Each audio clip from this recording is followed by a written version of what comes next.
Jangan suka bermusuhan, nanti bakal ditemuin sama Allah Ta'ala sama orang yang kita musuhin.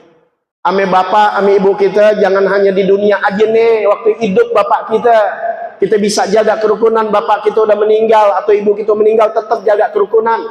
Kenapa? Jangan sampai kita buat durhaka sama bapak ibu kita, bapak ibu kita udah meninggal. Kita durhakanya bukan di dunia. Kalau durhaka di dunia nih, kalau orang Betawi, anak PA lu, anak setan lu, kan kita lihat tuh marahnya.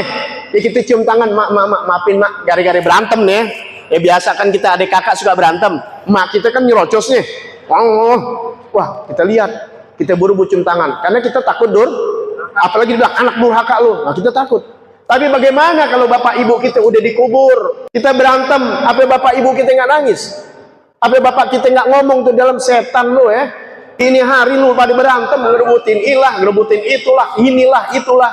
Yang bapak kita nangis dikubur, kita nggak lihat di alam dunia. Bagaimana mau minta maaf ya? Tahu di akhirat dikumpulin sama Allah Ta'ala. Ini bapak, nih ibu, nih anak-anaknya pada berantem, disuruh selesaikan. Entah antar yang masuk neraka, mana yang masuk surga, wallahu a'lam. Itu masing-masing keluarga. Makanya jaga kerukunan antara saudara, antara tetangga, siapapun gitu seorang Islam.